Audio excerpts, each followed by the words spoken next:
Join Dalton and Jacob as they discuss the ever-changing world of trading card games. TCG Buzz starts now. We want to thank our sponsor, Frost Giants Games, for making this show possible. Frost Giants Games is Wisconsin's game store of choice for board games, Magic the Gathering, and other card games. Check them out at www.frostgiantgames.com. What's up, guys? It's your boy Dalton from TCG Buzz. Back at it again with Jacob. That was a surprisingly laid-back intro. You want laid back? I can give you laid back. Oh, no. Oh, no. The can of worms. Well, how are you doing, Jacob? I'm doing good. I'm actually excited for our topic today. It's not our usual fare. But you guys knew that by reading the title. Right? I don't read titles. No. Most people do. So we decided to do something a little bit different today. Instead of talking about one specific card game, we're going to talk about some advice that might help everyone. Whether you're a Magic player, whether you're a Buddyfight nut, whether you're a super Dragon Ball Super, whether you play Yu-Gi-Oh, whether you play, I don't know, the My Little Pony trading card game, whatever you play, whatever has tournaments, right? Mm-hmm. So, Dalton, we've been to quite a few tournaments over the years, right? A few. Especially for Buddyfight and Vanguard. Did you ever go to any before that? Nope.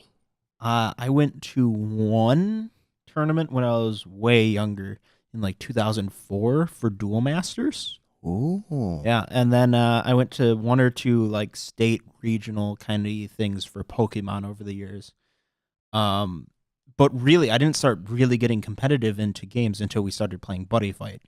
Yes. And we've gone to not a huge number of regionals, because typically we do one per season. But we've been to a decent chunk of them. Yeah.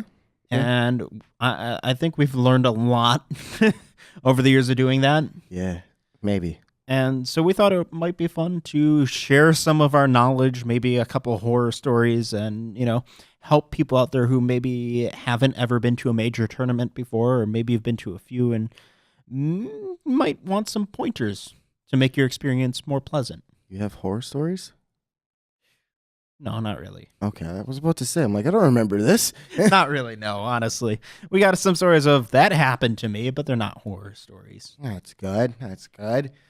So we thought we'd split this into two sections, really. Two sections. We got some generic, nice tips for you. Tips and tricks. Yep, some tips and tricks on how to enjoy your tournaments more, or maybe even win a little more, right? And then the second section is on etiquette. Not as boring as it sounds. Still a little. It's super boring. I can't lie. I was falling asleep. But I mean, you want to follow some of this stuff so you don't end up getting punched in the face. Well, first off, that's some horrible etiquette right there. It is. Maybe when your opponent punches you in the face, you can say, "Yo, check out this video from TCG Buzz. You'll learn what you did wrong." All right, so let's talk about some tips. Let's start off with what you should actually bring down with you. This is something we have slowly figured out the formula for. Because there's always that debate, do I just squeeze all my decks, all my cards, all my everything into my bags and hope everything works out? Are there specific, items I should bring with me to make my experience better, that kind of stuff. I guess the first bit of advice is bring extra storage. Yes, definitely bring extra storage. We have had times where people in our group have bought more than they can carry, and they've had to borrow storage space from other members of our group, right? Yes, they have. Always bring extra storage space, whether it be, an extra bag that you have tucked into your backpack in case you need it, or maybe, a couple of blank pages in your binder to fit some extra cards you might get from trading or buying new cards. You never want to have exactly enough storage space. Exactly. Or even I even lost train of thought. Never mind. Or even nothing. Or even nothing. Just don't bring anything. Or bring nothing. Just show up. They'll give you cards to play, right? Yeah, that's how we do it. So how about decks? Should you bring just the deck you're planning on playing that day? Should you bring a couple of your decks, all your decks? Bring a reasonable amount. Obviously, keep your tournament deck unless you feel that comfortable that it doesn't matter if people know what it is, that you'll still do well. Mm-hmm.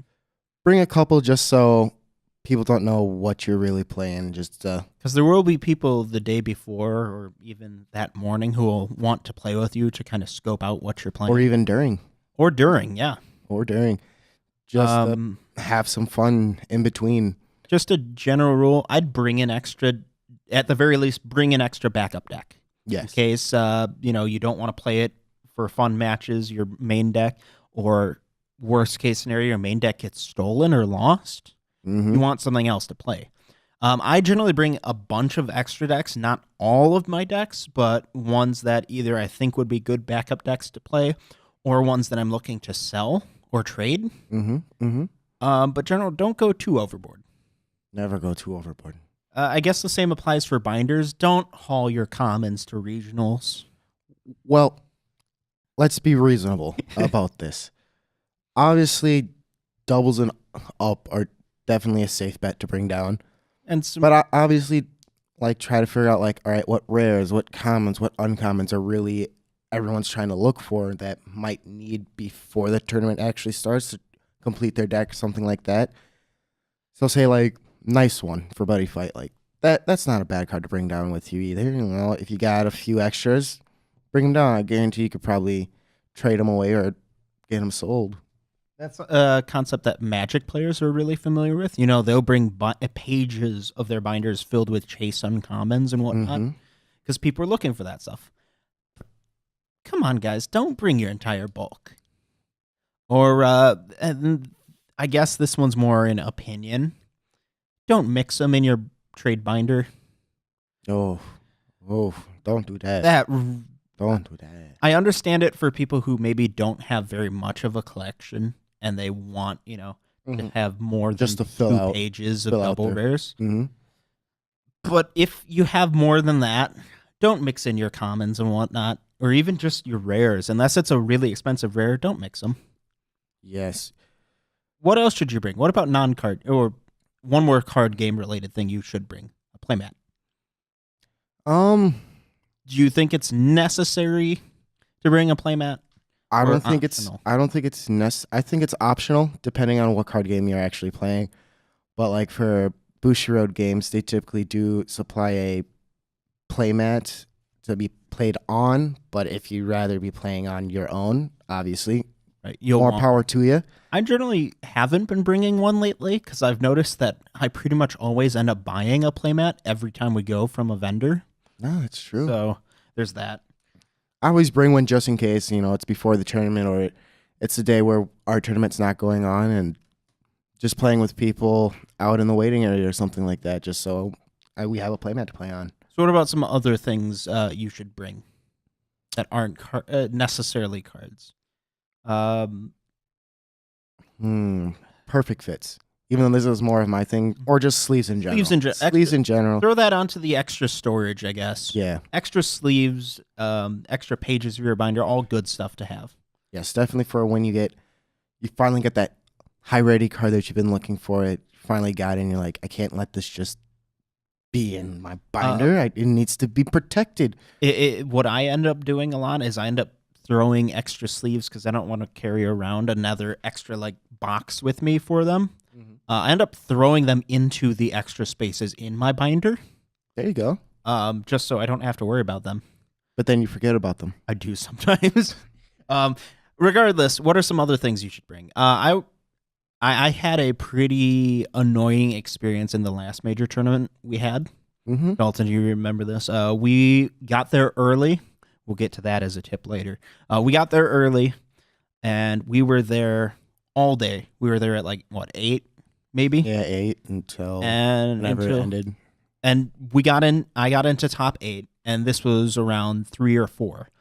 And they had quite a break in that time. And right towards the end of the break, some of the adrenaline left my body, and I started realizing something was wrong. I was seriously dehydrated. I was like really badly dehydrated. I desperately needed something to drink. I did end up getting something to drink. My match was just about to start, so I actually asked you to go and get me something to drink. Good thing you had a buddy. Yeah, I know. Having a buddy is great, and I do appreciate that Dalton brought me a beverage, and I was able to not worry about dying while playing in top 8. But in general, that experience shouldn't happen. A water bottle is definitely needed, or a soda, something. Buy something beforehand, or if you bring your own water bottle down, make sure it's full, so that you don't have to worry about that. And speaking from personal experience on this one, that's not optional. You do not want to be in that situation. It sucks.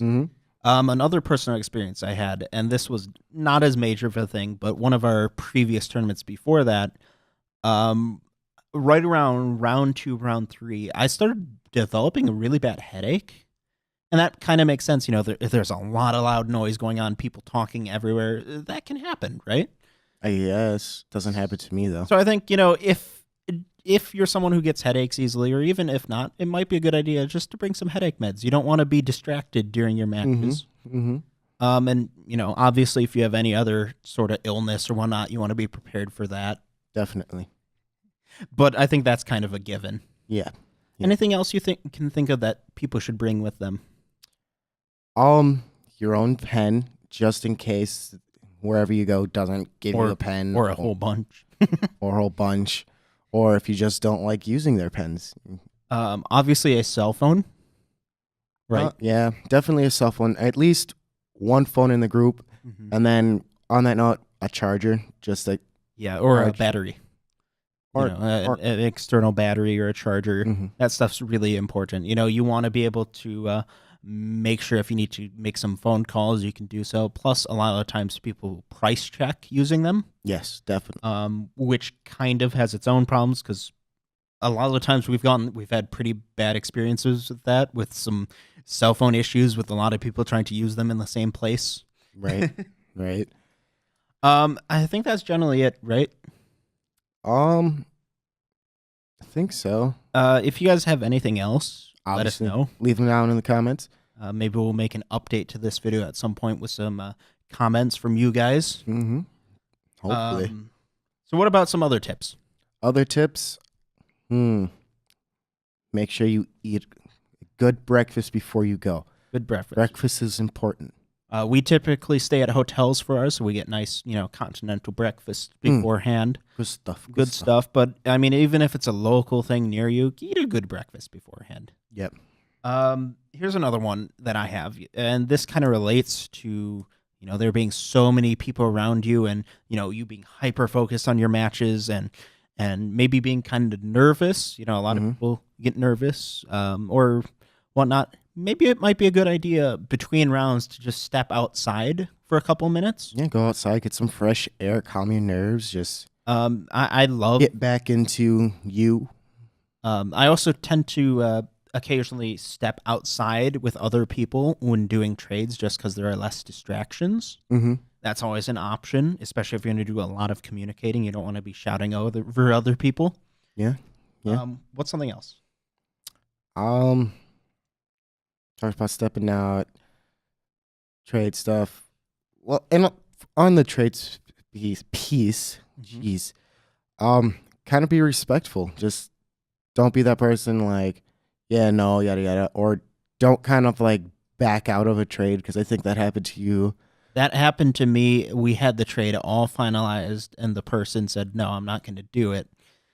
And I kind of understand when people do that. I don't get mad at them, but I do certainly get frustrated at the situation because, that's just wasted a bunch of my time. I could be doing other trades. Don't back out unless you got a really good reason. Also, try and work with people on trades. I have people who take one glance at a binder I've seen, and then they say, no, I'm not interested, and walk away. There are so many times where I said, well, do you have anything else you might want to trade? Or, and I put real effort into it, and maybe they go, well, I got this old deck that's sitting in my binder or in my backpack that I don't really care about. You want to take a look at that? And some of my best trades ever came from that. What else we got? I really want to. Well, on that trade thing, like, take a look through all your stuff and be like, well, these cards I really don't want to trade, like, flip them or something like that. And if there's something you seriously would never consider trading and don't even want to be tempted, just don't bring it. Right? Nah, bring it. You want to show off that Gotta bling. show it off. Gotta show it off. Just like a Platinum Ball Soleil that you have, huh? I do.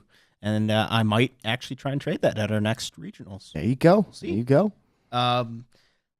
Something else, and we know people like this who have issues with this, the big issue of getting tilted. Ooh, can't get tilted. Sometimes you're having a rough time in tournaments. It happens. There's some luck involved. Sometimes you get a bad matchup, right? Mm-hmm. But the bottom line is you have to remember it's a game you're really playing for fun in the end game of it. And not everything's going to go in your favor. So and we all have to brush it off. We all have days where the entire universe of grand luck is just against us, right? Nope. It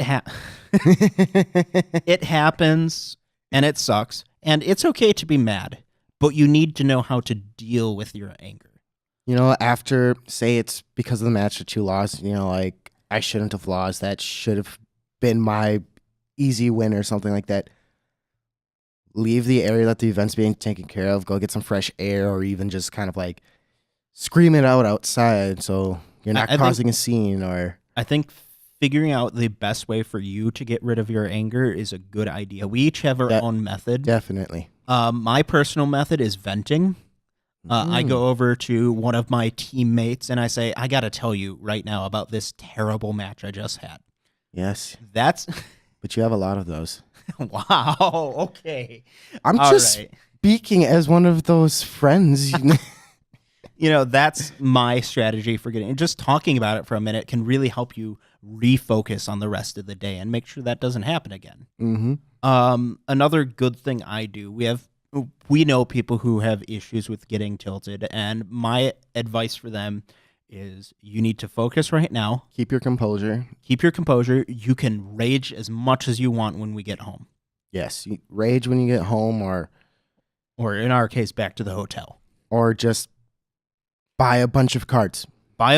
Make yourself feel good. Do whatever you need to do so you're not angry when your next match starts. Because that's how you end up with a losing streak. Because then you're just in a bad mood, and then it's just a downward staircase there for you. Mm-hmm. Do you have anything else for tips before we move into the etiquette section? Not really. Tip-wise, I think we're fairly solid. There's probably a few gaps here and there in it, but that's why we have our fans. Yeah, you guys can let us know, and I'm sure we will retouch on this issue at another date. So make sure you guys let us know your tips, and maybe we'll include them, and maybe even give you a shout out next time. Or even your experiences too. Yeah, seriously. So how about some etiquette? Because all right, we've gone to a bunch of tournaments. You've seen people with really bad etiquette. I've seen people with really bad etiquette. It's unavoidable. It is unavoidable, but and actually, we can all try a little step at a time to slowly abridge that. I got one we got to start off with, which isn't even on my list. Shower. Oh, I was definitely going to just say hygiene. Oh, yeah. Please be considerate. There's a reason the sweaty, smelly, old, not old, but like 2 weeks no bathing stereotype of nerds at conventions exists. Yes, that's very true. Oh, sometimes there have been people who, you know, I never pointed out to them because it's rude. It is rude, but it definitely affects you when someone next to you stinks. Let's put it out there. I'm not going to spend more time than I have to if the person next to me smells like month-old skunk. Right. And even bring some deodorant with you after that, because, you know, you're going to be in a hot room sweating a little bit. Lots of people around you. You're going to be sweating. And, you know, there have been times where at the end of the day, after running around throughout the entire tournament, I'm like, man, I need a shower. And here's the thing. I take one. Yes. Don't just go home and, you might be really tired. Take that shower, please, before you come back the next day. Yes. I know for some of you, you're like, duh. Right? Yes. Some of you, other of you are like, but that was my strategy. That's my strategy. Throw my opponent off with my stink. But to be fair, like, I guess it is a strategy of sorts, but it's not a very good one because most of the time that doesn't really affect play. It just forces people to want to play faster and try to get it over with, and then it also distracts people next to you as well. And if you're looking to do some trades, they might not want to stick around. How about some other stuff then? What's something you personally experienced that maybe was kind of rude? People just already set up and ready for their round before their opponent gets there, because you've mentioned that one to me a couple of times. I've never seen this. Mm-hmm. So explain it. So basically, it's like, so you get up to your table, say you maybe are running a little bit later or something like that, and your opponent's there. They have their hand already situated, their gate situated, and they're just waiting. And it's just like, yo, man, you can't do I don't know if you stacked your hand to whatever works for you. I'm not saying they are or anything like that, but that's always a possibility. There's no point to doing it, because if I was the one who sat down and my opponent had already set up, I'd demand they put the cards back and reshuffle. Yeah, exactly. So just waste time. And there's also that piece. If your opponent does do that, be like, hey, can you actually reshuffle your deck? Because you want to make sure, because I actually want to cut your deck / shuffle it. And if it's really fishy, call a judge. Mm-hmm. That's actually, I did miss one for the tips. If there's any time where you think something's fishy or you're not sure about a ruling, don't be scared or ashamed. Call that judge. I remember when the first regions I went to, I called a judge once the entire time, and I really did not want to call them because I felt like, that's something you do if you don't know how to play. Jeez, Yeah, I don't really call judges, mainly because I do have a pretty good understanding on most rulings and so forth. But I've had a judge called on a play that I made, and it was like very understandable. The judge initially wanted to rule in my favor for it, but they're like, let me double check, and went to the head judge and then got a different ruling and so forth. So it never hurts. It never hurts because it even helps your opponent, like, okay, so this makes more sense and so forth and so on. I did have a ruling once where the judge was 100% wrong. This was in one of my first tournaments. And you are, for Bushiroad games, I'm not sure about others, sorry guys, you are allowed to appeal that call to the head judge. And the head judge ended up reversing the decision, saying, to the judge, hey, you were kind of wrong on this. So if you're sure about a ruling, always make sure you take it as far as you can. Yes. Always don't be rude about it. Yes. You don't want to slam the table and say, no, Mr. Judge, you're a terrible person and you should feel bad. That'll get you. Don't get disqualified and kicked out. I think that's just good advice for life. Don't be rude to the people in charge. So what else for etiquette? Shaking your opponent's hand when you go to the table and afterwards, to show that sportsmanship. I don't know. It's just kind of something I like to do. It's sportsmanship. I mean, there are times where I've had opponents who got really mad after a match was done, and they've stormed off. And like you can't help that. But you can't help it. No matter what, even if I lose, I'm just all like, yeah, good game. Like, because at least the point of Buddyfight is trying to make more friends while buddy fighting. Hence why Buddy is in the name. So at least that's why I think it is. But you just have to be sportsmanship. I'd say. One of our friends we met through doing tournaments, something he said to someone else was, when you're at a tournament, act like your mother is always watching you. And that's good advice. That's good advice. Be kind, courteous, and respectful. You have anything else here for the etiquette piece? I think introducing yourself is really important. We mentioned, shaking hands, but I always like to say, hey, I'm Jacob. And I do it anyways because we're a part of TCG Buzz and I like to network a little and, introduce us. Mm-hmm. But I've seen people who just sit there and say, all right, let's get started. I'm like, come on, man. I mean, technically, no, you don't have to, but it's out of politeness. Yeah. Let's see. I've got things, I'm sure. Or how about this? I just finished with my match way early. Yes. Dalton, you're sitting there playing your match against your opponent. And I come over and say, hey, Dalton, and start talking to you for the next 10 minutes. Yeah, no. That's a no-no. No. Don't distract other people when you're done with your match. Mm-hmm. Or even if you're going up and trying to see, like, some higher-end players play, like, be respectful, be a decent amount of distance away. Now, try not to be distracting. There are exceptions. It's not absolutely you must stay in an isolated box once your match is done. I do like to come over to you and just check, with a 1 sentence summary, how is your match going, right? Mm-hmm. Absolutely never give advice on a match that's still going on. Oh, okay. That could get you banned. That's why I try to stay further away because I do start being like, wait, why didn't they do this? Yeah. More so in my head, but then and there are occasions also where you have to be prepared. It could happen where you're playing in a match and all of a sudden your match is going really crazy and a crowd gathers. Oh, yeah. That happened to me with my matchup against Guardians in the last time I talked about it in a the review episode we did on it before. Yeah. And there was a significant crowd that went around us. You were a part of that, right? I was a part of that crowd. It was a big crowd, and people were cheering towards the end of it. And I'm not trying to brag with that. It was just a really intense there was kind match. of like, wow, that was an amazing match, very exciting, just so much up and down, just trying to see what will actually happen. Amazing. That's okay. I'm not going to be like, yo, people, can you stop? Right. It wasn't like anybody was really distracting or anything. It was just kind of like you both were really in tune into your match, and all of a sudden you just kind of like looked up. You're like, oh, hi everyone.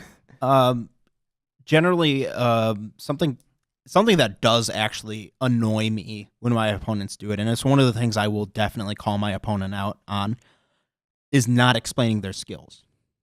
Especially if it's the first time they use a card and they set it and just do the action. I'm like, no. Explain what you're doing, right?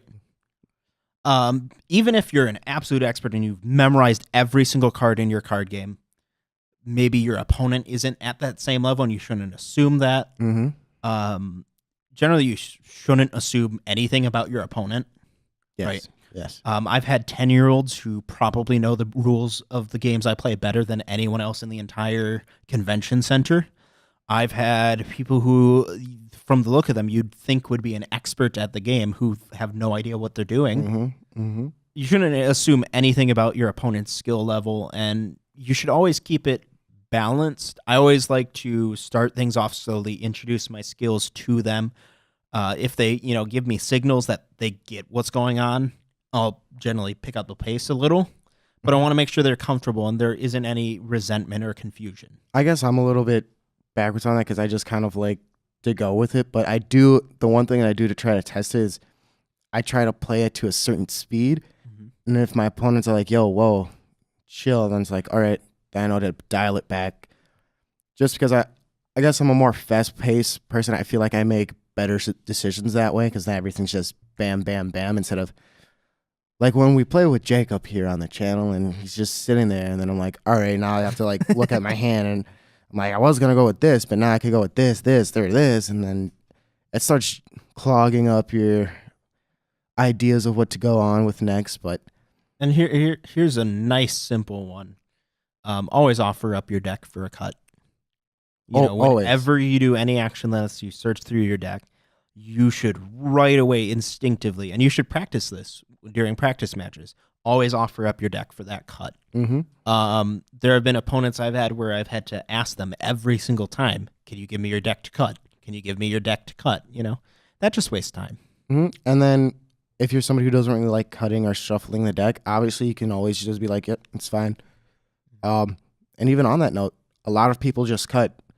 I kind of recently, I do just like to shuffle the deck, just to be like, just to be safe, because I don't know. It's not like I don't trust people. It's just more like, you never know. Yeah, especially when you like watch other like say Yugi tubers and so forth, and they come up with their own thing and about like, yeah, some people like will place the deck in a certain way so that your hand hits it a certain way, so you cut it where they want you to cut it. And so like, well, yeah, get a little bit more cautious. And never assume your opponent's, say your opponent's being pretty scrutinous with anti-cheating stuff. Never take that as an offense. It's just they want the game to be fair. Yeah, and that's fine. And, once again, if you ever have any questions about, cheating, always call a judge. Always. I've had 1 or 2 cases where I didn't call a judge on something, and later on I realized I should have. You never want that. Mm-hmm. Never. But then again, sometimes it's one of those things where you should have asked to read the card to actually. And I mean, I've even had times where I've straight up read their cards and still gotten the skills wrong, and they got the skills wrong, whether it was intentionally or not intentionally, up for debate. But and then I didn't realize that they totally cheated till like 2 hours later. Well, it wasn't necessarily cheating, because I know what altercation that was. It was just more a misinformed guess of what the skill was. Anything else for etiquette? Maybe bring some hand sanitizer with you, because excuse me. Some hand sanitizer, just clean off your hands every once in a while, because I know for myself my hands do get a little bit sweaty, and I do want to make sure they're dry and so forth. Or I do have one. Or even when someone's eating and then they go to play like barbecue sauce. I don't want my cards to get all greased up or sauced up or anything like that. But what do you have? Because that kind of sparks something for you. Always, every single time, ask before you look at someone's cards. Mm-hmm. If someone's got their binder there and they're doing binder trade circles and whatnot, don't just grab it and start looking, because that might get someone nervous, especially if they're not paying attention to what you're doing and they're paying attention to another trade or something. Mm-hmm. They might think you're trying to steal it or something like that. I always get verbal consent before I look at any card someone has. Mm-hmm. Mm-hmm. Right? Even when you're playing your match, just to double check skills and so forth. It never hurts to ask someone. Mm-hmm. So yeah, I always say, hey, can I look through this deck? Can I look at your binder? And once I'm done with the binder, I always make sure to physically hand it back to them. That's always a good thing to do, right? You don't want, if their binder gets lost or something, you don't want to be accused of it being stolen. Right. Any other tips? Any other etiquette? Anything else you want to add that maybe popped into your brain while we were discussing? On the hand sanitizer thing, offer too. Yeah, I mean, if you have hand sanitizer, gum, anything like that, you won't believe how much it can open doors just offering something like that. Mm-hmm. Maybe we'll do a separate video talking about cheating specifically. Definitely, or even a educational video on it, like a PSA, something like that, where we talk about an example and then we demonstrate it. Ooh, fancy stuff. Let us know what types of tips or suggestions you'd like to see in the future. Mm-hmm. We really want to see if there's a market for these types of more generic tips and tricks kind of things, or just, advice you might want from us, because we've been doing this for quite a while. We know our stuff. I'd like to think that we know our stuff. I know enough to get by. Mm-hmm. Let us know if you want a video on trading advice. Mm-hmm. That trading might be advice. Interesting too. I think we're right about done. Think so. Let us know your personal experiences. Yes, definitely. Let us know down in the comment section below. Make sure to like this video. Share with your friends. Share with your friends that are about to go down it for the first time, or they're still not 100% sure. Hopefully that can help them out. Mm-hmm. Subscribe if you haven't subscribed, and hit the bell so you can get those notifications when shop. we upload something. Check out the shop. Link in the description down below. And let us know your tips and tricks. What did we miss? Or maybe it's something that we totally don't know yet, because we're still learning. The games are always evolving. All right. That's it, right? I'm pretty sure, yeah. All right. See you guys next time. Y'all. Wow. Thanks for listening to TCG Buzz. New episodes can be found on tcgbuzz.com. Don't forget to like us on Facebook and follow us on Twitter.